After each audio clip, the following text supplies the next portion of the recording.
Hey guys, Druin the Happy Monk here, coming at you with another video. It's been quite some time since my last video guide. Lots of real life stuff happening. I had a baby, so it's been taking up a lot of my time, but hopefully I'm going to get back into it. So since the beginning of Reaper of Souls, and actually partly into the beta of Reaper of Souls, I've been working on a build involving Tempest Rush and Epiphany Inner Fire. I think that the interaction between those two skills is awesome, and that a build built around them is definitely viable. And I've sort of come to the end of that build progression. I have basically every item that supports the build, and I've been able to push it all the way to Torment 6. It's not efficient, but it's doable. I think monks have trouble with Torment 6 efficiency sort of across the board, so it's not surprising to me. Torment 4 is very efficient, Torment 1 is very easy, and normal speed farming is the fastest. The video is going to be broken up into 5 parts. The first part is the skills. I'll go over which skills are required and which skills are optional and what the different options there are. The second part will be gearing. I'll go over which items again are required and then which are optional and all the different options. There's a bunch. The third part will be higher torment farming. So I would say torment 3 through 6 all require about the same spec and the same gear. Depends on what your gearing level is. The fourth part will be torment 1 speed farming, which is the most efficient use of this spec, although it's not the most fun. And then the fifth part will be normal super speed farming, which would be usually split bounties. The spec excels extremely well at it, although again, it's fairly boring. Alright, so links to all of those should be above, so you can check those out if you just want to skip to a section. Otherwise, let's get going. Hey guys, welcome to the skills section. So let's go over the core skills first that make the spec work. You have your Tempest Rush, and the 2 possible runes are Bluster for higher torment, and Tailwind for lower torment and normal farming. The others aren't useful. Bluster does far more DPS because you are fire spec, and it also allows the strong arm proc by knocking monsters back. The other required skill is Epiphany Inner Fire, and this is what does most of your damage in area of effect situations. It procs every time Tempest Rush ticks, and Tempest Rush ticks 3 times your attacks per second, so it ticks very frequently. Epiphany procs very frequently, does lots of damage to all the mobs around you. Those 2, non-negotiable. Blinding Flash, Faith in the Light is also pretty close to non-negotiable. The 29% damage increase does snapshot into Epiphany Inner Fire, so it's basically just 29% more Epiphany Inner Fire damage. Additionally, you can use the blind part to sort of stun mobs at higher torment levels, which reduces incoming damage. And this is always up when Epiphany's up, so you always get the buff. The optional skills are having a mantra. The 2 mantras I like to run are Overawe in higher torment levels and Annihilation in lower torment and normal. A mantra is not required. You don't use it for anything, you never activate it, you don't have the spirit to do so. But it does a lot more damage and it's passive. I like Breath of Heaven. Basically all the cooldown skills are available to you. So you're looking at Blinding Flash, Breath of Heaven, Serenity. Inner Sanctuary has a cast animation, so you can't use it while Tempest Rushing, so it doesn't really work. Sweeping Winds is available, although I hate it. Mystic Ally is another cooldown skill, and Seven-Sided Strike can be used, although I don't like it, again. And then all the mantras. Those are sort of all the options you have. I like Breath of Heaven because it will have a very low cooldown, because you're going for nothing but cooldown reduction. Circle of Scorn does okay damage. I find Blazing Wrath does more because it makes Epiphany do more, and Tempest Rush. The other one that I really like is Zephyr, which improves your movement around the map, but comes at the cost of damage, so at higher torments it's not really worth it. The other cool thing about Breath of Heaven is because it has such a low cooldown, it'll actually provide a lot of sustain for you, so it'll constantly heal you up even if you have no other sources of healing. Alright. So Serenity, this is the other optional skill slot. These 2 are both optional. In higher torment level, there's basically no replacement for Serenity Ascension when you have a bunch of cooldown reduction. The reason is because you use it, and then the buff lasts pretty close to as long as the cooldown. So it's up almost all the time. And it's complete immunity from everything, so it allows you to face tank all kinds of things that you wouldn't be able to otherwise. However, if you're not dying, if EHP is not your problem, basically anything else is better. I've tried all the variations of Sweeping Wind. I don't really like them, but they're definitely some damage. I prefer Mystic Ally, Fire Ally. for two reasons. One, it does actually a fair amount of damage on the activation. It'll help kill elites more quickly. And 10% increased damage will definitely get your DPS up there. Then, as far as Epiphany goes, non-negotiable, has to be Inner Fire. The Spec doesn't really work. It doesn't do any damage. The Spec just can't really do damage without Epiphany Inner Fire. Passives, again, depends on what Torment level you're on. So Beacon of Yatar is the only required passive. You need the cooldown reduction for the Spec to work. Other than that, you can pick Exalted Soul, which will help with Spirit Management. I have enough CDR that Spirit Management is not an issue. Fleet-Footed is a fantastic replacement for EHP passives if you're on lower Torment. Momentum is a good damage increase. If you go with a non-Mantra of Conviction aura, Unity is viable. Mythic Rhythm does snapshot into Tempest Rush, but it's too much starting and stopping for the Spec to work, so I really don't recommend it. Chant of Resonance can help with Spirit Management. And Guiding Light is actually very viable in group scenarios. You're casting Breath of Heaven roughly every 3 seconds, so it'll constantly proc Guiding Light, and it'll actually provide a fair amount of damage increase.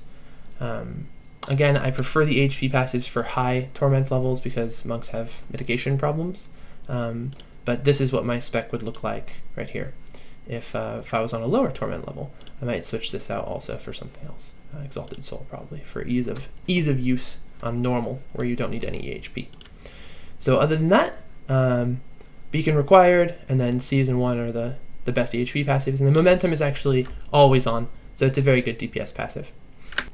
And then Paragon points, we're going to go with max points into Dexterity after you get your movement speed to a place where your movement speed is maxed.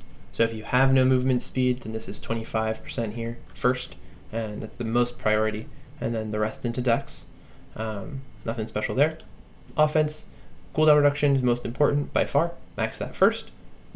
Critical hit chance or critical hit damage, whichever one raises your DPS more, and then the other one, whichever one raises your DPS more. Defense, I like armor and all resist. Personal choice, life percent is good too. Life per second's not so good. Don't go there. So armor, all resist. Utility, area damage is the most important stat by a very wide margin. After that, resource reduction and life on hit are sort of up to you. It really depends on if you need the resource cost reduction. I don't. Hexing Pants make it a lot easier, but that's where you should go with it. I don't really change these for the different Torment levels, so these will always be the same. So it's just the Paragon levels that I think are good for this Spec. Alright. Hey guys, welcome to the gearing section of the guide. So for gearing, it's kind of tough because it really depends on what you find. I'm going to recommend some items that I feel are pretty core to the build, and you got to sort of do with it the best you can. The build can be done with almost nothing but rares and crafted set items, although it is certainly more difficult and will be less efficient. So let's jump right in. The strongest items by far for this build are Thunder Fury and Odin's Sun. And that might seem really counterintuitive because they both appear to be lightning weapons. The fact is that the main problem this build has is single target damage. AoE is pretty easy because Epiphany's constantly proccing. And both Thunder Fury and Odin's Sun do massive single target damage with their procs. And Tempest Rush hits quickly, and more importantly, Inner Fire hits everything on the map, hits quickly, and procs both weapons. So I'm using a 10% reduced cooldown Thunder Fury, and a 10% reduced cooldown Odin's Sun, reduced cooldown being the most important stat in the build. And these two weapons have sort of allowed me to push the Spec all the way into Torment 6. Getting a 10% cooldown reduction socket Odin's Sun is really hard, so it's not surprising if you don't have it. There are thankfully other options. The most common other option for weapons for this build is Born's Furious Wrath, and the reason is because you can get 10% cooldown reduction on the weapon, and you can get 10% cooldown reduction from the set by using Born's Weapon and Born's Shoulders. I'm using Born's Chest, which means I'm losing fire skill damage on Cindercoat. That sucks, but it's worth it for the Odin's Sun proc. If you don't have an Odin's Sun, you'd want to use Born's Weapon and then Cindercoat. That way you get more fire damage, so you're still getting a DPS buff, and you get the 2-piece Borns, which with Ring of Royal Grandeur becomes 3-piece. So those are sort of the key items. Other than that, Andariel's Visage works similarly to Thunder Fury and Odin Sun. It increases your DPS pretty significantly. The procs really frequently, so it's a lot of AoE damage, especially on top of tightly packed elite groups. It, on the other hand, is very difficult to get with crit. As you see, mine doesn't have crit. So you do sort of lose out on paper DPS. An alternative to that is Eye of Peshkov, which I think is a pretty competitive helm. It reduces the cooldown on Breath of Heaven significantly, allowing you to what I call infinite Zephyr. So if you equip this helm and you turn on Zephyr, you now have permanent 30% increased move speed. So my monk never stops or moves slower. You'll see that I use that for lower torment speed farming. Another item that's extraordinarily good for the build, although again not required, is Hexing Pants of Mr. Yan. They're pretty rare, but once you get them, they're amazing. They make your damage go way, way up while Tempest Rushing. So as you can see, my DPS at a standstill is a pretty low number, especially without the momentum buff. It's 694, but then while moving around, it goes up to over 1 million. Hexing Pants are pretty amazing. They do break up your Captain Crimson set though, so there's a trade-off. Mage Fists, obviously best in slot. You want these Mage Fists. I have pretty close to the best Mage Fists possible. Cooldown reduction, crit damage, fire skills damage. Amulet, my amulet actually isn't that great. You want cooldown reduction, crit damage, and dex, or cooldown reduction, crit, fire damage, and dex, and I just haven't found any good amulets. I'm a fan of item swapping, so you can also collect the immunity amulets and switch them as you fight different monsters. Bracers, strong arm bracers are very good because Bluster, Tempest Rush Bluster, does have a knockback that procs strong arm bracers, so it gives you additional damage. An alternative is War's Chain amulets, or arm guards, sorry, which are really, really good for moving around because Epiphany not only hits monsters around you, it'll also break objects. So War's Chain will be procced as much as it is physically possible to proc it. It is very good for moving, but again, once you're in high torment, torment's 4 through 6 for me, and then probably 2 through 4 if you have worse gear than me. You're going to be moving so slowly anyway because you have to kill everything that it doesn't really help to have more move speed. It really only helps to have more damage. So strong arm's good there. As for the belt, you move into 2 options, assuming you have Hexing Pants. You either want DPS belts, so Witching Hour and Harrington Waistguards are the two best DPS belts in the game. Harrington's obviously requires proccing it over and over again. It does snapshot into Epiphany, so that's cool. You'll see me abuse it in some of the videos. Witching Hour is just permanent DPS increase.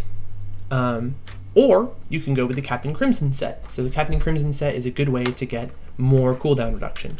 So if you go like this, and then for boots, Firewalkers, but the proc isn't really that great. It's just that there's no other boots options for me, and it's better to have a proc than no proc. Plus mine rolled 15% Tempest Rush damage, so went with it.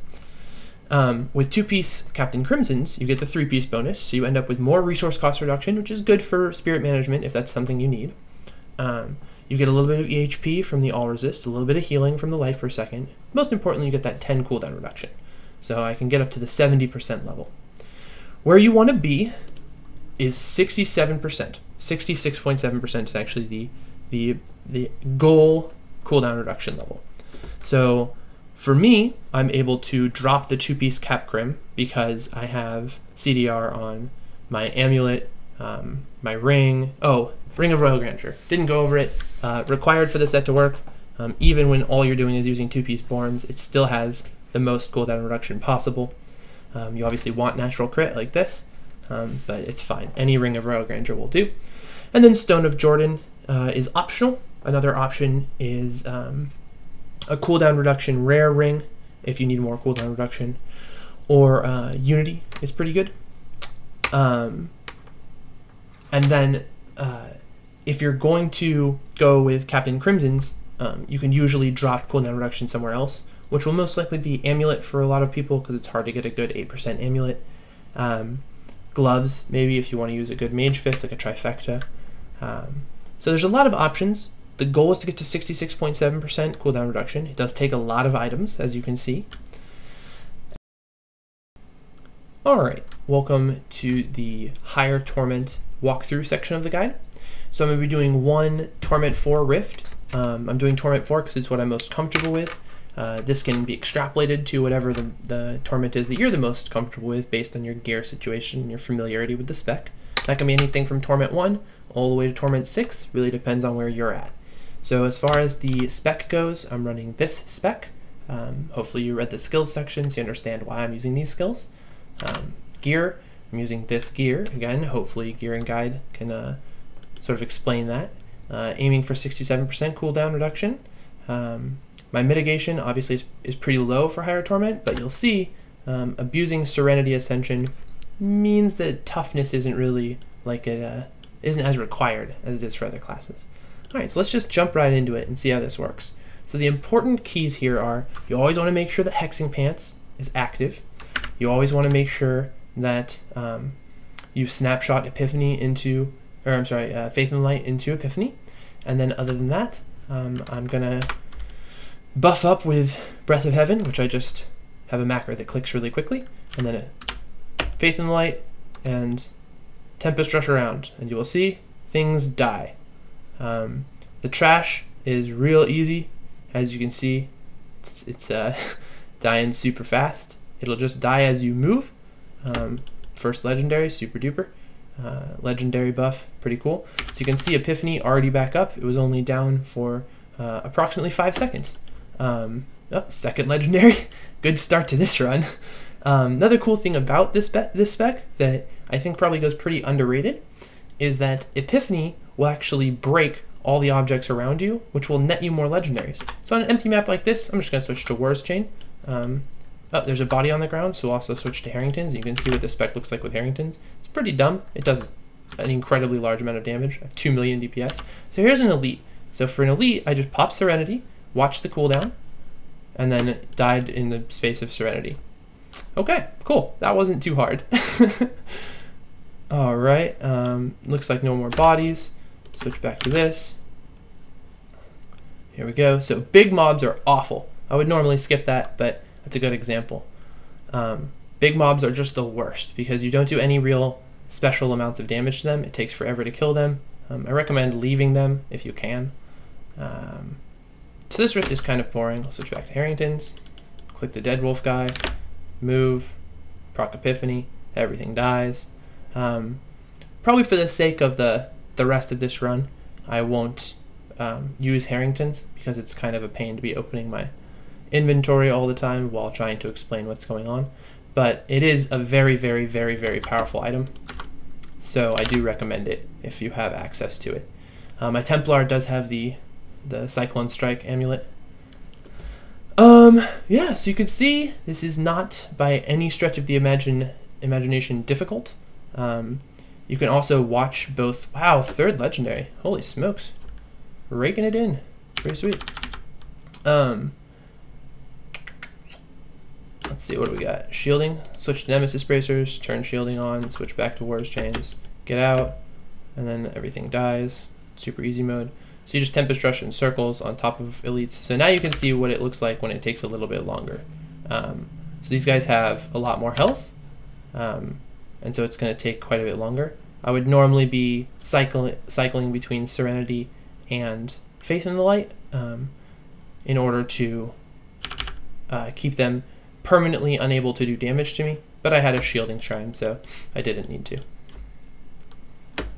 And you can also see how RoS Chain's amulets on a map like this that's sort of split up is really, really invaluable. It's just so nice to be able to move around more quickly when everything is so split up like this. You'll also see when I do Torment 6 run through, I'm not going to be doing a Torment 6 walkthrough, but I'll do a Torment 6 run through, how totally ineffective moving faster is when mobs take super long to die. So you can watch Chain Lightnings just proc constantly. They're everywhere. I'm proccing Lightnings on everything all the time. And that's both Odin Sun and Thunder Fury, and they both do incredibly large amounts of damage. What you can't see is how much damage Odin Sun is doing to single target mobs. Odin Sun procs a 3-hit Chain Lightning, and the Chain Lightning will hit 3 times on a single target if only one target is available. And what that means is that when you're fighting an elite or a rift boss, the two things that will take by far the longest with this spec, Odin's Son will actually triple its damage once all the adds are dead, and Epiphany naturally kills all the adds. So you'll always get down to single elites. You'll always kill the elite adds first before you kill the elite, and that means that Odin's Son will always get to the point where it's doing triple hits. So that's part of the reason that I think Odin's Son is a best in slot item, because it really helps with single targets. The same is actually true of Thunder Fury, although Thunder Fury, the reason that it's good I think is a bug rather than intentional. Thunder Fury's Chain Lightning, for whatever reason, is currently double hitting the first mob that it hits. So that whichever mob it procs on takes 2 Thunder Fury hits instead of just 1. So it does about 700% weapon damage instead of 350. And what that means is that once you get down to 1 mob, there's only 1 mob to proc it on, and that mob gets double hit by Thunder Fury. Odin's Son does not do the double hit bug, so I expect it to continue working similarly to the way that it currently does. So you'll see if I start taking damage ever, which it doesn't look like I'm going to because these mobs are really easy, you can cycle between Serenity and Faith in the Light.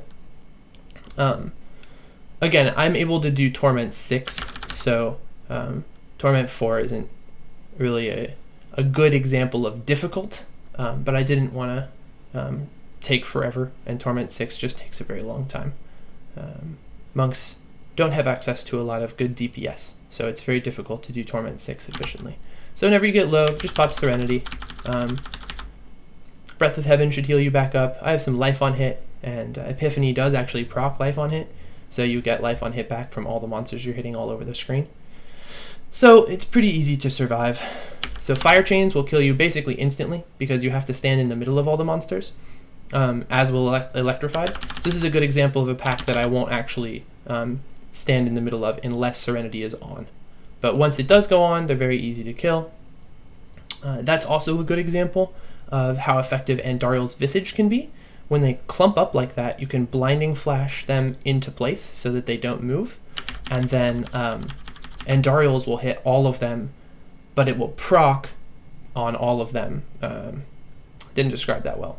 So it will proc 5 times as much because there are five mobs, but each proc will hit all 5. So it just exponentially increases the amount of damage it does. So this is a good example of when the spec does very low DPS, when there's only 1 mob that you're attacking. It should be noted that the the Firewalker dot on the ground does not stack on itself, so if you just circle the mob like this, it's not really helping that much. And it does scale with fire damage, which I guess is good, but it's not, I don't know. I don't think it's a very good item. I would replace it if I could, but there's nothing that I can think of to replace it. So you could see having Serenity up significantly more than 50% of the time makes tanking elites really easy. I actually did a pull that was 5 elite packs and Rhyme, the boss. If you feel like you're doing shit damage, you should check your DPS sheet, because Hexing Pants is a very finicky item and will very frequently bug and not do the correct amount of damage. And if that happens, you'll be stuck with low damage Epiphanies. So it just happened to me. I noticed that my DPS just seemed really low. The Epiphany crits I was getting seemed low. The speed I was killing mobs seemed low. Checked my my DPS value in my sheet, and it was really low. It was like 800k. But yeah, so I did 5 elite packs and Rhyme at the same time, and I was able to kill all of them because Epiphany, or because of Serenity, making you invincible. It took a very long time. It was about a 10-minute long fight, I think, but I did it, and that's what's important. As you can see, I did run out of spirit there, so I'm running nothing at all to generate spirit except Epiphany, and that means that I will occasionally run out of spirit sometimes. So you'll see that Rift bosses do take quite some time relative to everything else. I just don't do very good single target damage, and there's nothing I can really do about it. I don't have Disguise Immunity Amulet, unfortunately. Again, I noticed that my DPS was low. You'll also notice that your spirit drops really quickly because Hexing Pants provides a spirit regen boost while it's on, and so you'll notice that your Tempest Rush is draining too much of your spirit. That time I used both defensive cooldowns at the same time, which is very unfortunate. So yeah, as you can see, this just takes a really long time. There are tricks to speed this up, like for instance Harrington's. If there's a Harrington's body around, you'll do significantly increased damage. There does not appear to be a Harrington's body around. So this is the problem with Harrington's. If you go to search for a Harrington's body and you don't find one, you've wasted a lot of time. All right, there's a Harrington's body. So we'll switch to Harrington's, equip it, and now we'll do significantly increased damage for a period of time. You can see that our Epiphanies are critting for 14 million. Electrified hurts a lot, so it's a very good thing that we have Serenity, or we would not be able to take it. Ah! Alright, Rift boss down. So that was Torment 4 Rift. Pretty easy, no deaths. The mobs were kind of far spread out, so we used RoS chains instead of Strong Arm, but normally I would use Strong Arm. There was a little bit of Harrington's abuse in the beginning, but as you can see, the spec works totally fine without Harrington's. You don't need it. You can use 2-piece Cap Crim, works perfectly well. Alright, next section. This is the Torment I Speed Farm walkthrough section of the guide. I'm going to do a quick Torment 1 Rift. It should be pretty fast. I average about 3 minutes and 30 seconds, and my fastest is 2 minutes and 20 seconds for a full T1 Rift clear. Gearing wise, it's exactly the same as the high Torment setup, except RoS chain at all times instead of Strong Arm for the movement speed, as you'll see. Otherwise, we are going for a maximum DPS setup because I do need pretty high damage still to melt Torment 1. Skills wise, we're on Tailwind instead of Bluster for move speed, Annihilation instead of Overall for move speed, Zephyr instead of Blazing Wrath for move speed, Fire Ally because I don't need Serenity. EHP is not an issue in Torment 1, just nothing does damage. Fleet-footed instead of STI, again, don't need the HP. Exalted Soul for spirit management. Alright, let's get this going. I won't, again, switch to Harrington's. I usually don't in Torment 1, I don't need to. Witching Hour is plenty of DPS. As you can see, I have 1.17 million DPS with momentum. So let's get to this. Let's see how fast we can go. So Zephyr will speed us up. It's not up constantly, but it's up enough that should be good to go. So as you can see, stuff should melt as I walk by it. Do my best not to stop moving. The speed that you can clear a rift greatly depends on what the rift looks like. Unfortunately, there's just a lot of variation. The reason that it takes a long time to kill goblins is they have an immunity period at the beginning. But as you can see, everything in Torment 1 is dying as I walk past it, which is good. That's the place you want to be. So this is a really bad rift, so it will likely be pretty long. This rift, this particular zone, has historically been very bad. Fire Ally does a very large amount of damage when you activate it, so make sure that when you're fighting against elites, to activate Fire Ally, it should be up versus every single elite. As you can see, RoS chain arm guards are constantly speeding us up. Epiphany, as well as Tempest Rush, and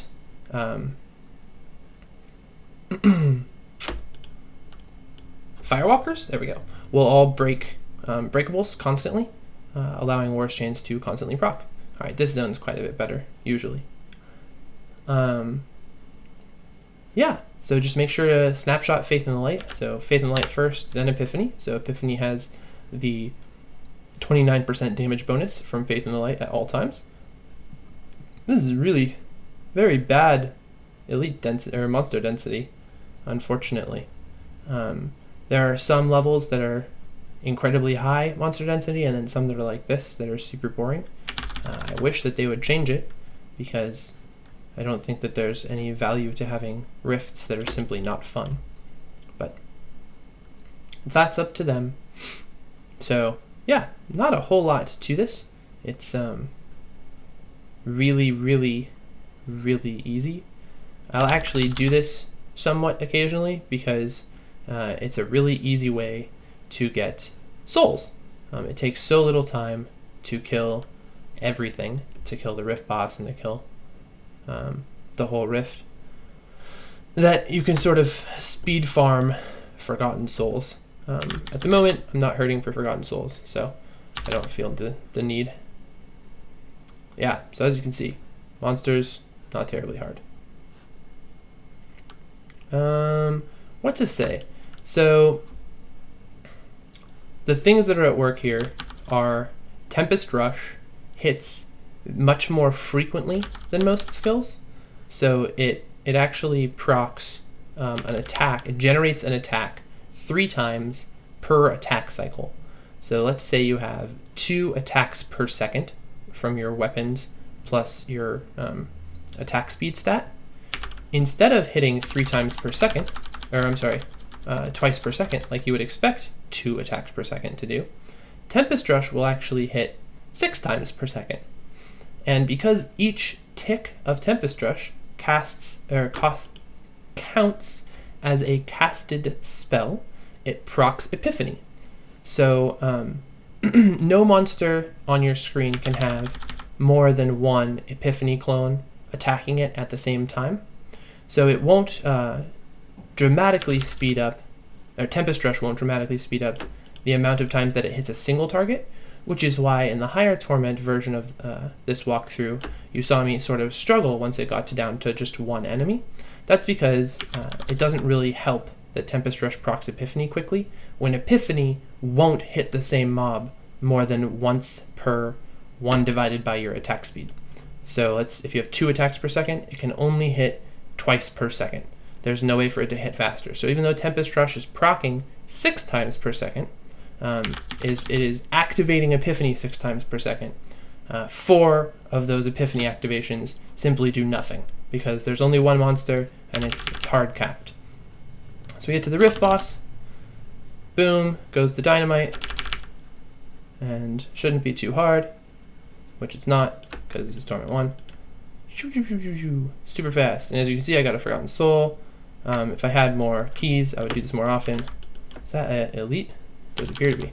Excellent. So that's it. That's a Torment 1 Rift done super fast. Additionally, you can do bounties this way.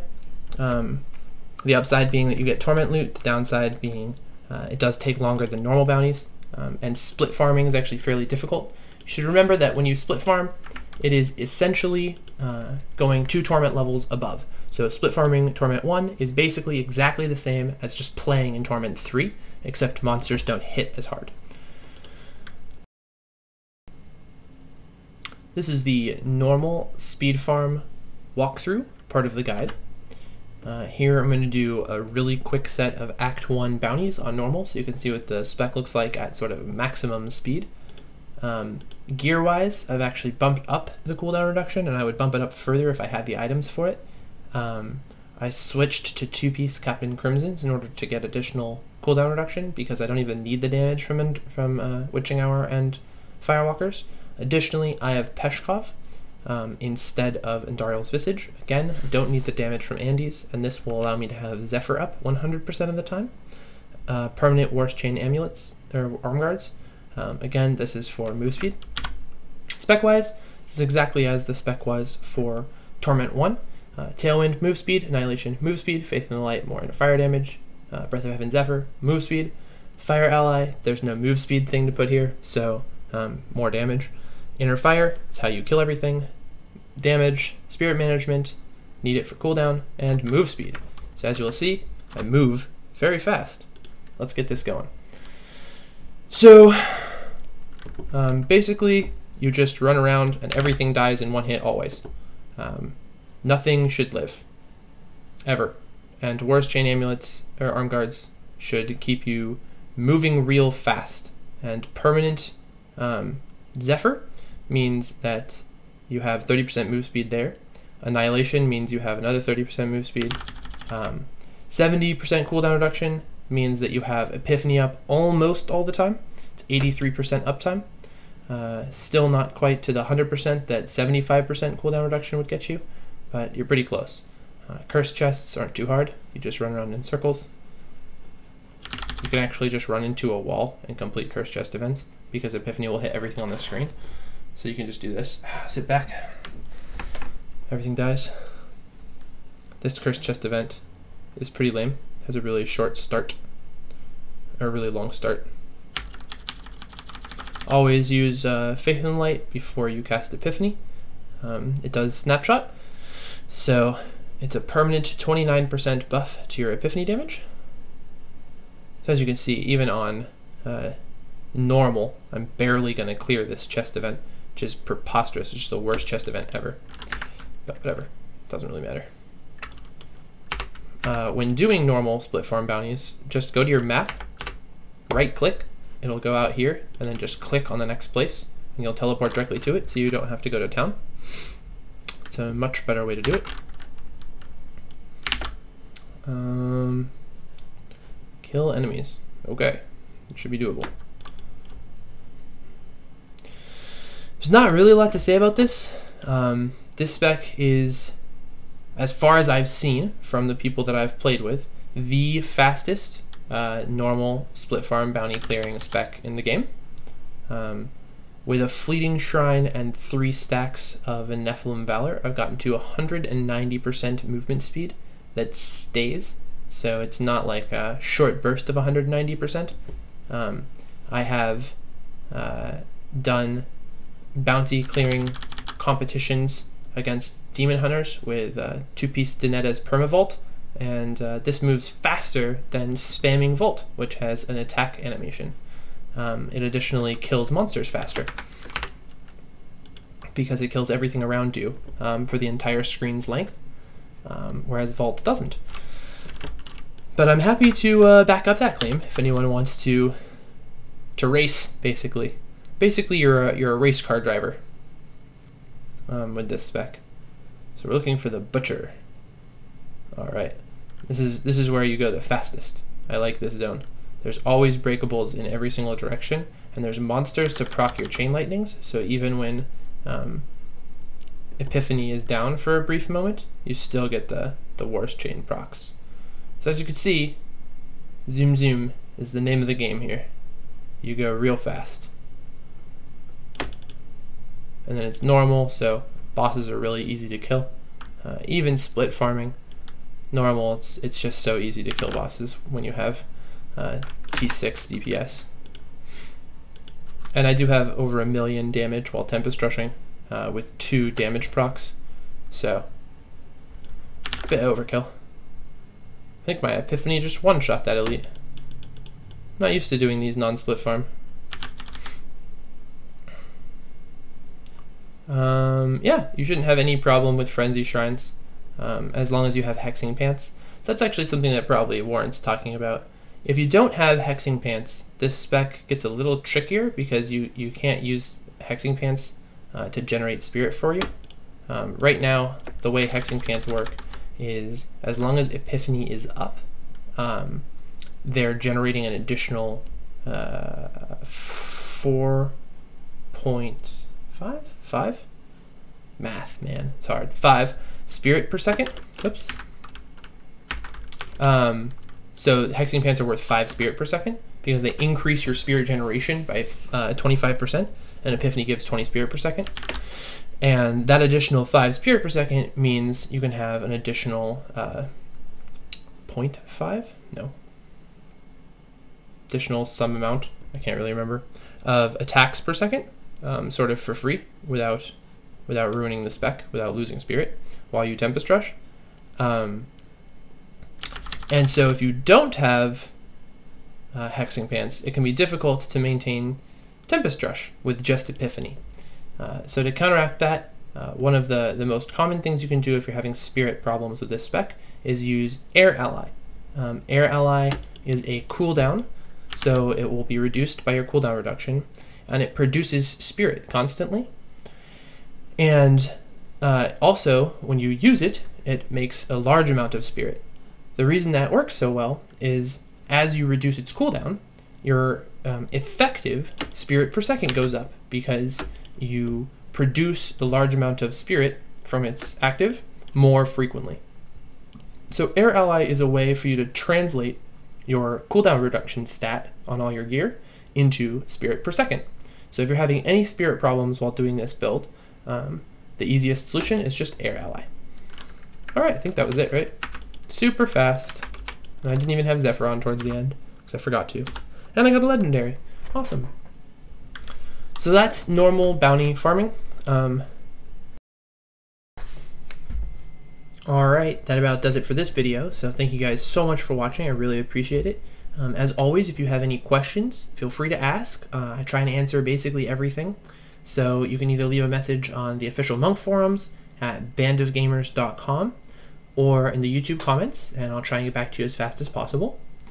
Additionally, if you want to subscribe, link to my YouTube video right below. Alright, until next time.